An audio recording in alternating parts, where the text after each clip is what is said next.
ایک ہے نماز ہم پڑھ لیتے ہیں، آپ نے سارا پڑھ لیا، سارا تعدیل ارکان بھی کر لی، لیکن اگر آپ کا اللہ کے ساتھ ڈائریکٹ کمیونین اور ڈائریکٹ کمیونیکیشن قائم نہیں ہوا تو نماز، جس کو کہ کہا گیا کہ الصلاۃ معراج المومنین، جو قرب حضور کو حاصل ہوا معراج میں، وہ ایک بندہ مومن دنیا میں رہتے ہوئے حاصل کر سکتا ہے نماز، اگر اس کی روح جو ہے واقعتاً ہم کلام ہو رہی ہو۔ الحمدللہ رب العالمین الرحمن الرحیم مالک یوم الدین اہدنا الصراط المستقیم ایاک نعبد و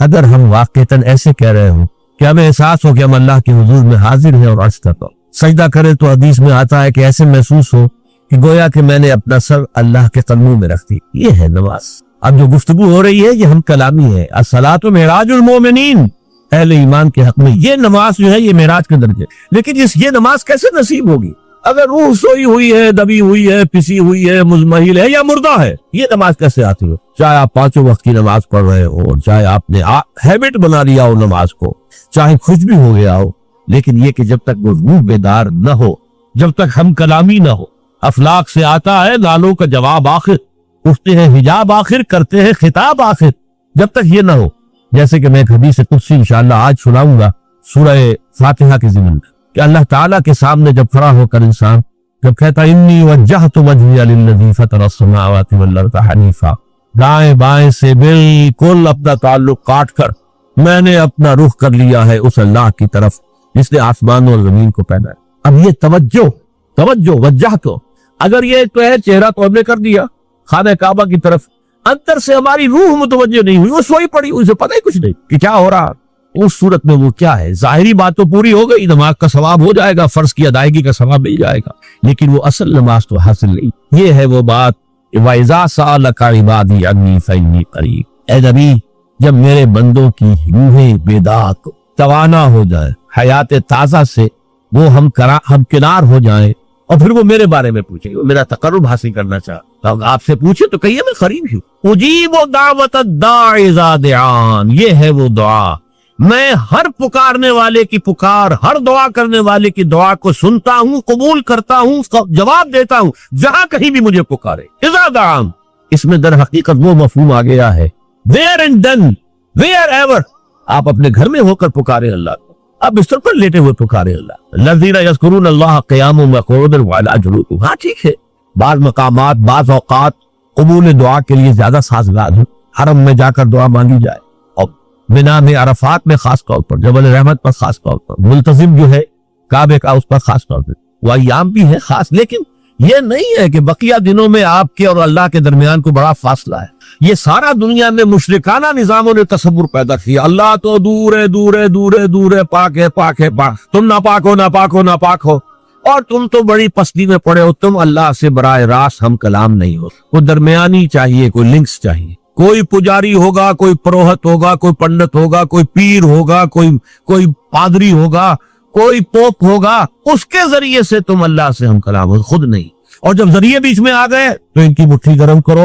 ان کی چاپلوسی کرو، ان کو بھی جو ہے چادریں چڑھاؤ، ان کو نذرانے پیش کرو، یہ ہے بدترین ایکسپلائٹیشن جو مذہب کے ذریعے سے نوع انسانی کی۔ یہ دو ایکسپلائٹیشن دنیا میں ہوئی ہے تاریخ انسانی میں، ایک بادشاہوں کی طرف سے خراج دو ہمیں، محنت تم کرو گے کھیت میں، آدھا حصہ ہمارے پاس آئے گا، ہم عیش کریں گے، ہم سٹینڈنگ آرمیز رکھیں گے تاکہ ذرا تم بغاوت کرو تو تمہارا سر کچل دیا جائے۔ یہ ایکسپلائٹیشن بدترین، مانگنے والا گدا ہے، صدقہ مانگے یا خراج، دوسری طرف ہم بادشاہ ہیں، ہم چنگر بنسی سورج بنسی خاندان ہیں، ہم راجپوت ہیں، حکومت کرنا ہمارا حق ہے، اور یہ پنڈت پروہت جو ہے وہ بھی کہیں گے کہ ٹھیک ہے، نصف لی و نصف لک وہذا قوم جاہلون، یہ عوام جو ہے ان کا خون چوسو، ہمیں یہ نذرانے پیش کریں، بتوں کو آ کے چڑھائیں اور تمہیں خراج دیں اور ٹیکس دیں، they are to be exploited، exploit ہو۔ اسلام نے آ کر دونوں کا خاتمہ، کوئی ملوکیت نہیں، زکوٰۃ ہے تو غربا کے لیے، بادشاہ کے لیے نہیں ہے، یہ تو غربا کے لیے،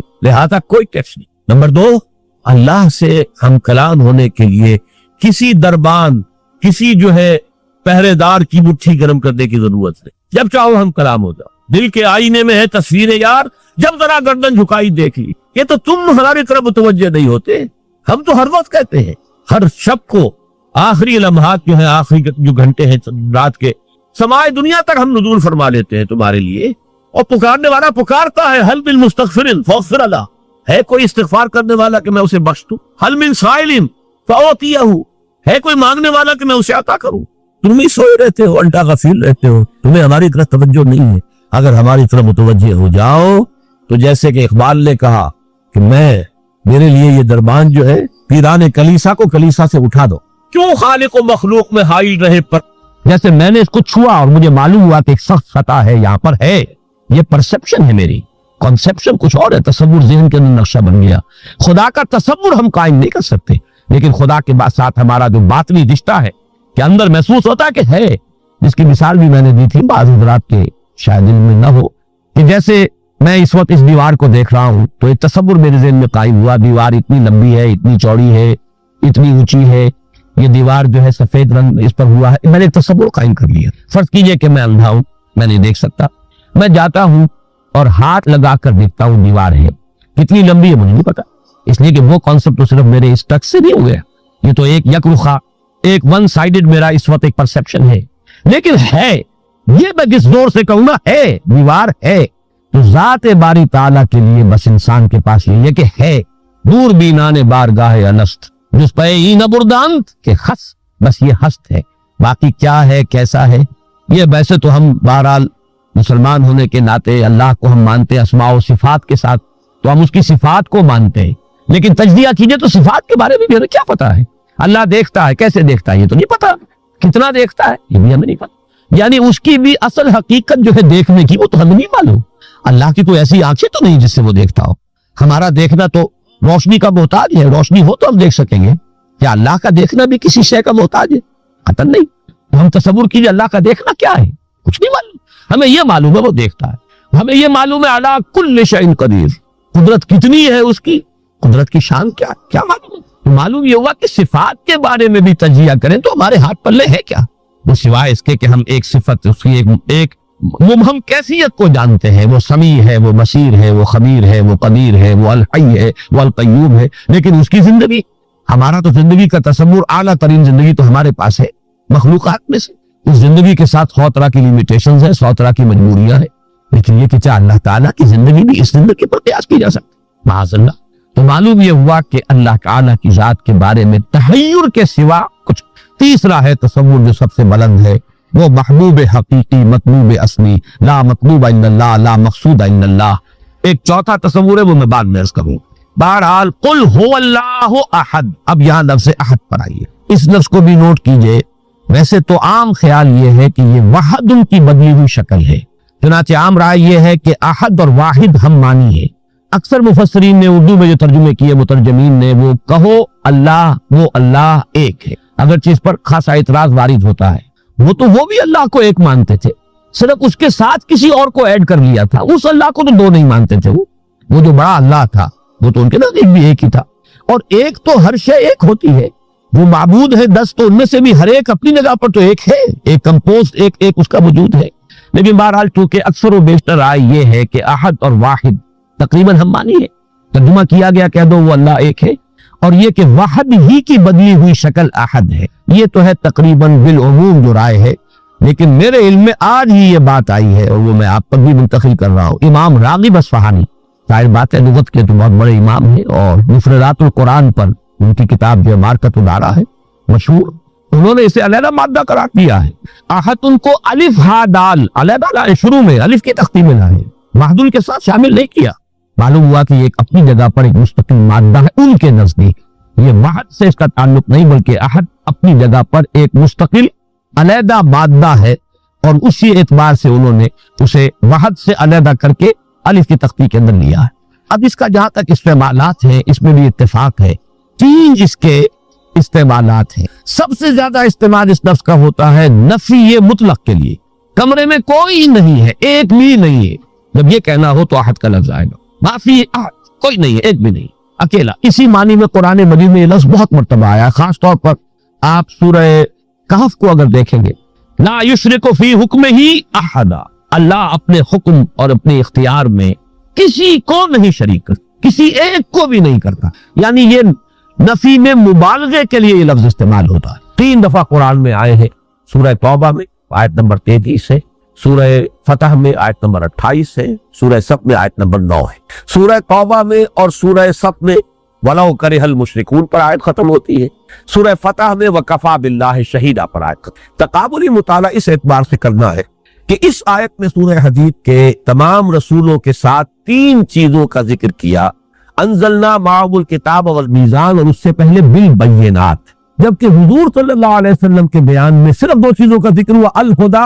ودین الحق۔ اس میں اب تقابلی مطالعہ کی، اس لیے کہ حضور صلی اللہ علیہ وسلم کا اصل معجزہ بھی قرآن حکیم، الہدا سے مراد ہے قرآن، ہدی للناس، ہدی للمتقین، الہدا دی گائیڈنس، جس میں کہ ہدایت خداوندی مکمل ہو چکی، اپنے اتمام کو پہنچ چکی ہے، درجہ تکمیل کو پہنچ چکی ہے۔ اور حضور کا معجزہ بھی یہی، حضور کا معجزہ ید بیضا نہیں ہے، حضور کا معجزہ عصا کی شکل میں نہیں ہے، حضور کا معجزہ کسی اونٹنی کی برآمد ہو جانے کی صورت میں نہیں، حضور کا معجزہ قرآن، یاسین والقرآن الحکیم انک لمن المرسلین، قرآن کی قسم ہے، قرآن گواہ ہے اس پر کہ آپ اللہ کے، قاف والقرآن المجید، یہ قرآن مجید کی قسم ہے، قرآن گواہ ہے آپ کی رسالت، تمہارے صاد والقرآن ذی الذکر، یہ قرآن ہے جو ذکر والا ہے، نصیحت والا ہے، یہی آپ کی رسالت تکمیل۔ اس پر تو انشاءاللہ کتنی گفتگو اب دورہ ترجمہ قرآن سے قبل جو میں تمہیدی تقریر کر رہا ہوں، اگلے جمعے کی شام کو وہ اس میں تعارف قرآن میں چیزیں آئیں گی انشاءاللہ تفصیل کے ساتھ۔ لیکن یہ جان لیجئے کہ معجزہ جمع کتاب مل کر الہدا ہے، اور وہ جو میزان شریعت تری آ رہی تھی وہ اپنی تکمیل کو پہنچ گئی ہے، دین حق کی۔ میں نے جو مضمون لکھا ہے، میری کتاب ہے نبی اکرم صلی اللہ علیہ وسلم کا مقصد بعثت، 3 مقالات پر مشتمل۔ درمیانی مقالہ یہی ہے کہ حضور کا مقصد بعثت کیا ہے، اور اس میں تفصیل بیان کی کہ جیسے انسانی ذہن کی بھی ارتقائی مناظر جو ہے، انسان کا فکر اور ذہن انسانی بھی اس سے گزرا ہے۔ یہی وجہ ہے کہ الہدا کا اتمام ہوا محمد پر صلی اللہ علیہ وسلم، جبکہ انسان اپنے ذہنی ارتقاء کے اعتبار سے بلوغ کو پہنچے۔ اسی طریقے سے تمدن انسانی کا بھی ارتقاء ہوا ہے۔ کبھی ہم غاروں میں رہتے تھے، کوئی اجتماعی نظام تھا ہی نہیں، پھر کوئی قبائلی نظام ہوا، پھر کوئی اور نظام ہوا، پھر بڑی بڑی مملکتیں قائم ہو گئی۔ اب یہ کہ پورا نظام زندگی جس طریقے سے کہ اجتماعیت کی گرفت میں آ چکا ہے، تو اگر وہ نظام صحیح ہے تو تمام افراد کا معاملہ بھی بہتر ہو جائے گا۔ نظام ہی غلط ہے تو ظاہر بات ہے کہ معاشرہ تل پٹ ہو کر رہ جائے۔ تو جب وہ تمدن اس سطح کو پہنچ گیا کہ بڑی بڑی عظیم مملکتیں، امپائر قائم ہو گئی، مملکت روما اور مملکت فارس، اس کے وقت حضور کو اب بھیجا گیا ایک کامل نظام اجتماعی دے کر، ایک complete politico social economic system based on socialism. اور ظاہر بات ہے جب تک اسے قائم کر کے نہ دکھائے وہ حجت نہیں بنتی۔ تو شہادت علی اللہ جس پر گفتگو ہوئی ہے ان دروس میں بھی، شہادت زبان سے نہیں جی جاتی، وہی ذات واحد چاہت عبادت کے لائق، زبان اور دل کی شہادت کے لائق۔ ہم گواہی دیتے ہیں اشہد ان لا الہ الا اللہ و اشہد ان محمد رسول اللہ، پھر ہمارا عمل جو ہے اس کی گواہی دینا چاہیے اس کو کہ واقعی ہم اللہ کو اپنا الہ و معبود اور حاکم مطلق مانتے ہیں، اور محمد کو واقعتاً ہم نے اللہ کا رسول مانا ہے صلی اللہ علیہ وسلم۔ پھر انفرادی طور ہی پر نہیں، اجتماعی طور پر بھی گواہی اس وقت قائم ہوگی جبکہ وہ نظام عملاً قائم کر کے دکھایا، ورنہ یہ کہا جائے گا یوٹوپیا ہے، خیالی جنت ہے، بس باتیں تو بڑی اچھی ہے، یہ عملی باتیں نہیں ہے، امپریکٹیکیبل ہے، انہونی سی باتیں ہیں۔ سید القوم خادمہم، کیا تکلیف ہوئی، جملہ کہہ دیا آپ نے، کیسے ایسا ہو سکتا ہے؟ کبھی کر کے دکھائیے گا، وہ کر کے دکھایا ہے ابو بکر اور عمر رضی اللہ تعالی عنہما، سید القوم خادمہم۔ اگر دیکھنا ہو عمل کے اندر تو دیکھ لو ابو بکر اور عمر رضی اللہ تعالی عنہ، نظام قائم کیا کہ ایسا نہیں ہے کہ بس کوئی شاعری کی گئی ہے معاذ اللہ، بلکہ وہ نظام قائم کرتے دکھایا جس میں ہر اعتبار سے توازی، عورتوں کو حقوق دیے، لیکن وہ حقوق اس طرح کے نہیں ہے کہ خاندانی نظام درم برم ہو جائے، عوام کو حقوق دیے، جو خلیفۃ المسلمین کو ٹوک تو پوچھ سکتے یہ کرتا آپ کا کہاں سے بنا، لیکن یہ نہیں ہے کہ پھر وہ آزادی اس طرح کی ہو جائے کہ وہ جو نظام ہے وہ بالکل درہم برہم ہو کر رہ جائے۔ صاحب مال جو ہے اس کے اپنے حقوق، لیکن یہ کہ مزدور کا اپنا حق ہے، اور یہ کہ مال کو کھینچنے لگ جائے سود کی نظام اور ارتکاز در ہو جائے، یہ سب سے بڑی حرام ہے اسلام سے۔ یہ نظام ہے جو دین حق کی شکل میں محمد عربی صلی اللہ علیہ وسلم کو دیا۔ تو اب تقابل ہم کر رہے تھے کہ جہاں جنرلائز قانون آیا وہاں 3 چیزیں، لقد ارسلنا رسلنا بالبینات وانزلنا معهم الکتاب والمیزان، وہاں فرمایا گیا هو الذی ارسل رسولہ بالہدی ودین الحق، اس لیے کہ الہدا قرآن ہے، قرآن ہی معجزہ بھی ہے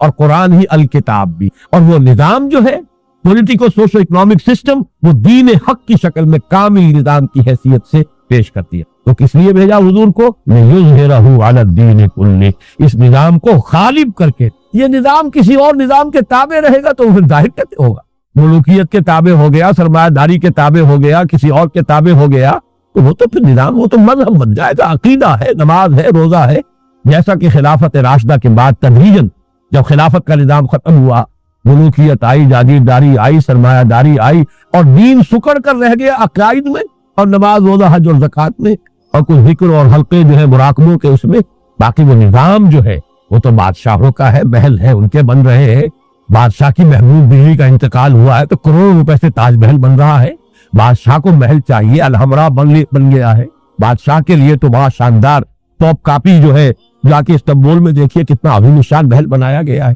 کہاں عمر فاروق تھے جو حجرے میں رہتے تھے، لیکن کسریٰ اور قیصر کے ایوانوں کے اندر لرزہ طاری ہوتا تھا ان کے نام سے۔ کہاں یہ تھے کہ عیاشیاں ہیں، اپنے عیش کے جو ہے ایوان سجا رکھے ہیں، لیکن دنیا کے اندر ان کی کوئی حیثیت ہی نہیں۔ تو بہرحال کس چیز کو سمجھیے، لِيُظْهِرَهُ عَلَى الدِّينِ كُلِّهِ، تاکہ وہ غالب کرے، قائم کرے، نافذ کرے، پورے نظام زندگی پر اسلام چھا جائے، اسلام غالب آ جائے، اسلام قائم ہو جائے، زندگی کا کوئی جز، کوئی پہلو، کوئی ایسپیکٹ اس سے خارج اور فارغ نہ رہے، آزاد نہ رہے۔ وہی بات یہاں کہی گئی، لَقَدْ أَرْسَلْنَا رُسُلَنَا بِالْبَيِّنَاتِ وَأَنزَلْنَا مَعَهُمُ الْكِتَابَ وَالْمِيزَانَ لِيَقُومَ النَّاسُ بِالْقِسْطِ۔ اب یہ مقصد پورا کیسے ہو، پہلے آیت کا ترجمہ کر لیجئے۔ وَأَنزَلْنَا الْحَدِيدَ، ہم نے لوہا بھی اتارا، فِيهِ بَأْسٌ شَدِيدٌ، باس کا ترجمہ بعض لوگ ذرا اوائڈ کرتے ہوئے قوت، اس میں بڑی طاقت ہے، لیکن حقیقی ترجمہ اس کا یہ کہ اسلحہ کی قوت، اسی سے تلوار، اسی سے نیزہ، اسی سے ڈال۔ اصل میں لوہا اس لیے اس سے اسلحہ، یہ باس شدید، اسی لیے یہ جب بھی لفظ آتا ہے باسا،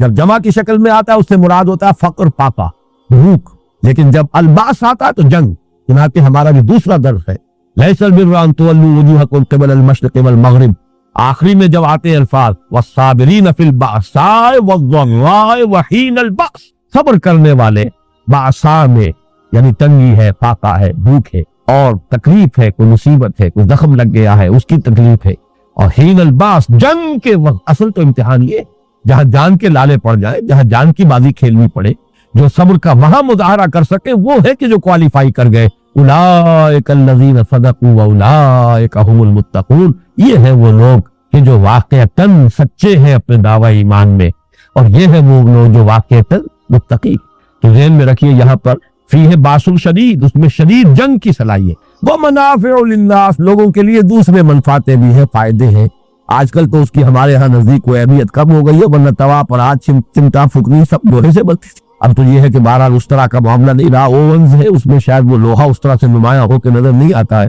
لیکن یہ کہ لوگوں کے لیے اور بھی فائدہ۔ وَلِيَعْلَمَ اللَّهُ مَن يَنصُرُهُ، اور تاکہ اللہ یہ دیکھے، یعلم کا ترجمہ ہمیشہ ہم کرتے ہیں دیکھے، جان لے نہیں، اس لیے کہ اللہ تعالیٰ قدیم قدیم ہے، اللہ کو معلوم ہے کون کتنے پانی میں ہے، لیکن اللہ دکھا دینا چاہتا ہے لوگوں کو، ظاہر کر دینا چاہتا ہے، تاکہ اللہ دیکھ لے یا اللہ دکھا دے، ظاہر کر دے۔ مَن يَنصُرُهُ وَرُسُلَهُ بِالْغَیبِ، کون ہے وہ جو غیب کے باوجود اس کی یعنی اللہ کی اور اس کے رسولوں کی مدد کرتا۔ دین اللہ کا ہے، پولیٹیکل سوشل اکنامک سسٹم اس کا، حاکمیت اللہ کے لیے۔ 2 مرتبہ پہلے حصے میں آیت ہم پڑھ چکے ہیں، لَهُ مُلْكُ السَّمَاوَاتِ وَالْأَرْضِ، ہم یہ بھی پڑھ چکے العزیز الحکیم، وہی بادشاہ حقیقی وہ ہے، حکم اس کا چلنا چاہیے۔ لہذا جو لوگ اس لوہے کی طاقت کو ہاتھ میں لے کر اللہ کے حکم کو نافذ کرتے ہیں وہ اللہ کے مددگار ہوئے، اور اللہ کے اس دین کو عملاً قائم کرنا فرض منصبی ہے محمد الرسول اللہ کا اور رسولوں کا، تمام رسولوں کا، تاکہ عدل قائم کریں۔ اور حضور کے لیے واحد کے سیزن میں بھی آ گیا، امرت لأعدل بینکم، اور یہاں 3 مرتبہ آ گیا لیظہرہ علی الدین کلہ، تو گویا کہ جو بھی لوہے کی طاقت لے کر محمد کی نصرت کے لیے میدان میں آ گئے صلی اللہ علیہ وسلم، وہ اللہ کے بھی مددگار، رسول کے لیے۔ جس کو میں کہہ رہا ہوں کہ یہ ہے در حقیقت، جس کو عریا کا لفظ میں نے استعمال کیا ہے بارہا، اتنے واضح الفاظ میں دیکھیے آدمی جھجکتا ہے، کہنا نہیں چاہتا، لیکن اللہ تعالیٰ کو واللہ لا یستحی من الحق، اللہ کو حق بات کے کہنے میں کوئی رکاوٹ نہیں، کوئی جھجک نہیں۔ عام آدمی سمجھے گا یہ بات کہنے کی نہیں ہے، اگر ہے بھی دل میں تو رکھو، اسے زبان پر نہ لاؤ، لیکن یہاں اچھی طرح جو بات سمجھا دی گئی ہے وہ کیا ہے کہ ریولوشن یا کسی نظام عدم اجتماعی کو قائم کرنے کا پروسیس کیا۔ پہلا مرحلہ اس میں یہی ہے کہ جو الہدا دی گئی ہے، آپ کو ہدایت کی کتاب دی گئی ہے جس میں کہ معجزہ بھی ہے، اس کے ذریعے سے لوگوں کو دعوت دیجیے، ہدایت کی دعوت، تبلیغ، اس پیغام کو عام کرنا، لوگوں کو اس پر مطمئن کرنا، ذہناً مطمئن کرنا، قلباً مطمئن کرنا، اس کے مضمرات کو کھول کر بیان کرنا۔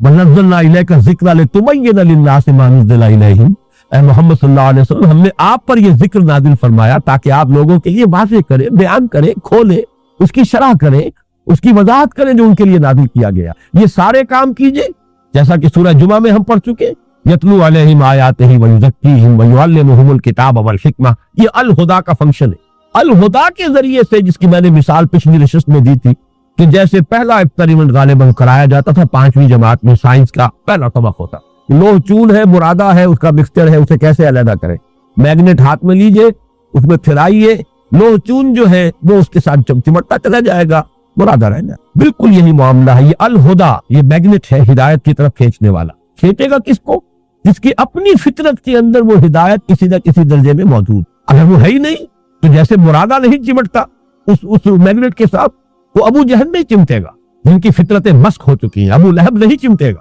چاہے وہ حقیقی چچا ہے اور ایک دیوار بیچ کا پڑوسی ہے محمد رسول اللہ صلی اللہ علیہ وسلم، اور ہو یہ رہا ہے کہ آپ کے گھر میں کھانڈی پک رہی ہے تو اس کے اندر بھی غلاظت پھینکی جا رہی ہے، اور یہ اچھا سگا چچا ہے جو کر رہا، جو باپ کی جگہ پر ہوتا، لیکن یہ کہ وہ اعناد اور دشمنی اور شقاق یہ اس درجے ہے اندر، اور حسد کہ اس کی وجہ سے یہاں تک جا رہا ہے سگا چچا۔ اس حوالے سے جان لیجئے کہ جس کے اندر صلاحیت ہے وہی کھینچے گا۔ جو گڈ کنڈکٹر آف ہیٹ ہے اسی میں حرارت جو ہے وہ سرایت کرے گی، جو گڈ کنڈکٹر آف الیکٹریسٹی ہے اسی میں کرنٹ پاس کرے گا۔ لیکن بہرحال آپ اس میگنیٹ کو پھیلائیں، جتنا بڑا معاشرہ ہے اتنا ہی پھیلائیں گے، تبھی اس میں جو بھی سلیم الفطرت لوگ ہیں وہ چمٹ کر آئیں گے۔ آپ صرف ایک کلیا میں گڑ پھوڑتے رہیں گے تو اور آس پاس کے لوگوں کو کیا پتہ چلے؟ لہذا جو بھی آپ کا پہلا فیلڈ ہے، میدان کار جو ہے، اس کی وسعت کے مطابق اس قرآن کی دعوت کو پھیلائیے عام۔ پھر یہ کہ وقت کی ذہنی سطح کے مطابق ہو، یہ نہ ہو کہ آپ واز کہہ رہے ہو، صرف جو آپ کا ذہین عنصر ہے وہ اس کو سمجھے ہی نہ، اس کی طرف توجہ ہی نہیں دے گا، واز کہہ رہے ہیں،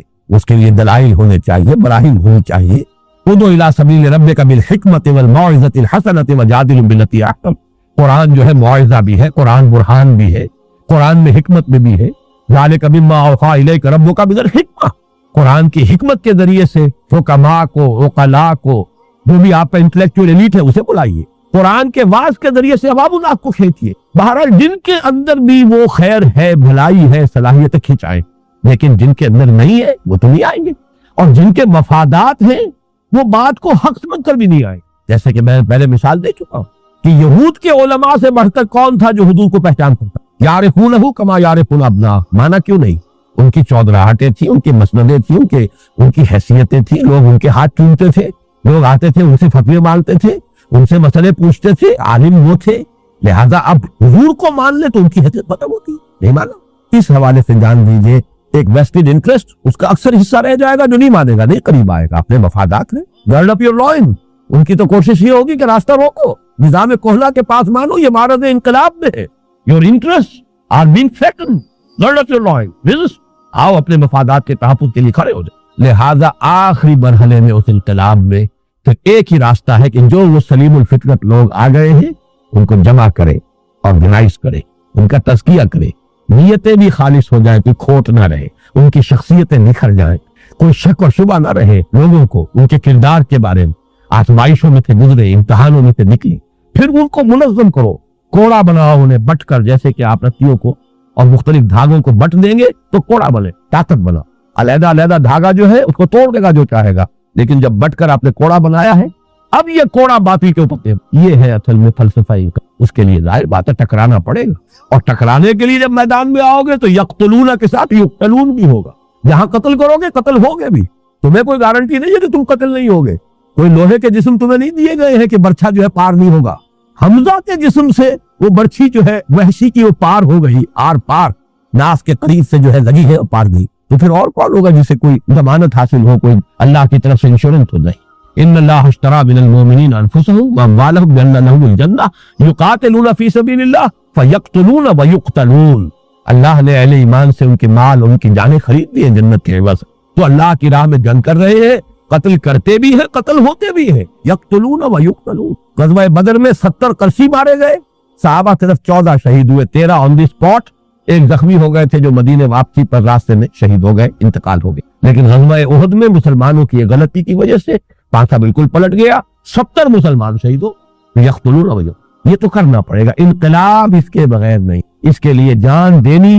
اور اس کے لیے طاقت کا استعمال۔ اور اس کے لیے میں اب آپ سے کیا عرض کروں کہ علامہ اقبال کی جو عظمت میرے دل میں اس لیے کہ ان حقائق کو جس خوبصورتی سے انہوں نے بیان کیا، دو شعر ان کے ایسے ہیں، ایک تو فلسفے کے اعتبار سے چوٹی کے شعر تو میں پہلے سنا چکا ہوں آپ کو جمعرات کے روز، یا یہ کہ آج بھی پہلی نشست میں سنایا ہے، یہ جو فلسفہ انقلاب کے دو شعر ہیں، گفتند جہان ماں آیا بتونی ساگر، گفتم کے نمی ساگر، گفتند کے برہم زد، اللہ نے مجھ سے کہا، گفتند انہوں نے کہا، جہان ماں آیا بتمی سعادت، میرا یہ جہان جو ہے، جو میرا دنیا ہے اس وقت جس میں میں نے تمہیں بھیجا ہے، یہ تمہارے ساتھ سازگاری کرتا ہے، تمہیں پسند ہے، ٹھیک ہے، یہ نظام صحیح ہے، گفتم کے نمی سعادت۔ میں نے کہا نہیں، یہ صحیح نہیں ہے، میرے ساتھ سازگاری نہیں کرتا۔ گفتند کے برہم زن، اللہ نے فرمایا توڑ پھوڑ کر رکھ دو اس کے، برہم زن، اور برہم زن کے لیے راستہ کیا ہے؟ ما نشہ درویشی در ساز و دمادم زن، پہلا مرحلہ درویشی کا ہوگا، دعوت ہے، تبلیغ ہے، گالیاں کھا کر بھی دعائیں دینی ہوگی، پتھراؤ کے جواب میں بھی اللہ توفیق دے تو پھول پیش کرنے ہوں گے، جو لوگ خون کے پیاسے انہیں معاف کرنا ہوگا، جہاں کہ جیسے کہ اللہم اہد قومی انہم لا یعلمون، اس کو یوں سمجھیے کہ بدھ مت کا بھکشو بھی میں اگر کہوں تو غلط نہیں ہے، دعوت کے مرحلے میں یہ روش اختیار کرنی پڑے، دعوت دو، دعوت کے اندر تو التجا بھی ہوتی ہے، لجاجت بھی ہوتی ہے، اللہ کی بندو سنو میری بات، در در پر جا رہے ہیں، کسی نے کچھ کہہ دیا، کسی نے کچھ کہہ دیا، تینوں آدمیوں سے ملے ہیں جا کر طائف میں، ایک نے کہا اچھا جی آپ کے سوا کوئی نہیں ملا تھا اللہ کو رسول بنانے کی، نکل جاؤ یہاں، ایک نے کہا جاؤ چلے جاؤ، میں تم سے بات بھی نہیں کرنا تھا، اس لیے کہ یا تو تم جھوٹے ہو یا سچے ہو، جھوٹے ہو تو جھوٹے کو میں منہ نہیں لگاتا،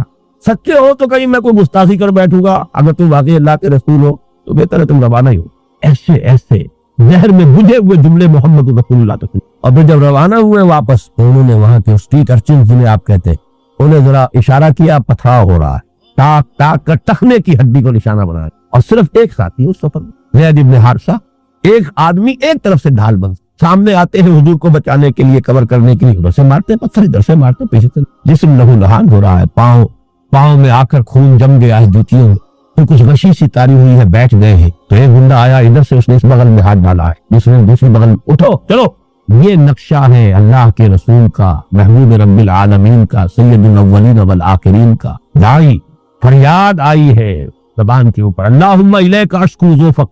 قوتی وقلت حیلتی وحوانی علی الناس الی من تکلنی الی بعید یتجخمنی او الی عدو من ملکت امری، اے اللہ تیری ہی جناب میں فریاد لے کر آیا ہوں اپنے وسائل کی کمی کا، اپنی قوت کی کمزوری کا، کہاں جاؤں، کس سے شکوہ کریں، کس سے فریاد کروں، مجھے کس کے حوالے کر دیا، دشمن کے حوالے کر، جو چاہے کر گزرے۔ یہ فریاد آئی، اس وقت وہ فرشتہ آیا ہے ملک الجبال کہ اللہ نے مجھے بھیجا ہے، میں ان پہاڑوں پر معمور فرشتہ ہوں، آپ اگر حکم دیں میں ان دونوں پہاڑوں کو ٹکرا دوں گا جس کے مابین یہ طائف کی بستی ہے، میں یہ سلوک آپ کے ساتھ، میں نہیں، کیا عجب کہ اللہ تعالیٰ ان کی آئندہ نقلوں کو بتائیے کون بدھ مت کا بھکشو اس سے آگے جائے گا، درویشی، اور جب کہ نگاہوں کے سامنے ذبح کیے جا رہے، حضرت سمیہ ذبح کی جا رہی ہے، حضرت یاسر ان کے شوہر جس بری طریقے سے ٹارچر کیا ہے مجھے سر عام، اور حضور پاس سے گزرتے اور کہتے ہیں اسبروا یا آل یاسر فإن موعدکم الجنہ، اے یاسر کے گھر والوں صبر کرو، تمہارے تمہارے وعدے کی جگہ اللہ کے ہاں جنت ہے، لیکن ساتھیوں میں سے کسی کو اجازت نہیں دی کہ جا کے ابو جہل کی ٹکا موٹی کرتے، نہیں، ابھی مرحلہ درویشی کا ہے، نغمہ ہے بلبل شوریدہ تیرا خام، ابھی اپنے سینے میں اسے اور ذرا تھام، ابھی ذرا اپنے جذبات انتقام کو تھامو، ابھی مرحلہ پیسو ریزسٹنس کا، ایک وقت آئے گا تمہارے ہاتھ کھول دیے جائیں گے، اذن للذین یقاتلون بانہم ظلموا، ایک وقت آنے والا ہے، تمہیں اس میں قتال بھی ملنے والا ہے، تمہیں اینٹ کا جواب پتھر سے دینے کی اجازت ملے گی، لیکن ابھی تھامو، نغمہ ہے بلبل شوریدہ تیرا خام، ابھی اپنے سینے میں اسے اور ذرا تھامو، یہ پھر وہ وقت آیا، پھر تلواریں بھی ہیں، نیزے بھی ہیں، میدان میں آئے ہیں، یقاتلون فی سبیل اللہ یقتلون ویقتلون، اس کو اقبال نے دو مصروں میں بیان کر، پہلا شعر پھر سن لیجئے، گفتند جہان ماں آیا بتوی سازد، گفتم سے نمی ساز، گفتند کے برہم زن، نظام کو توڑ دو پھوڑ، با نشہ درویشی در ساز و دمادم در، پہلا مرحلہ یہ ہوگا، درویشی کی روش اختیار کرو، درویشی کی خون پختہ کرو، اور کرتے رہو محنت، دعوت ہے، تربیت ہے، تنظیم ہے، صبر ہے، پوری طریقے سے جھیلو تکلیفیں، مصیبتیں، درویشی چون پختہ شوی، جب تیار ہو جاؤ، پختہ ہو جاؤ، تعداد کے اعتبار سے، کیفیت اور کمیت دونوں اعتبارات سے، سیرت میں پختہ ہو چکی ہو، تربیت ہو چکی ہو، تزکیہ ہو چکا ہو، قول و فعل کا تضاد نہ رہا ہو،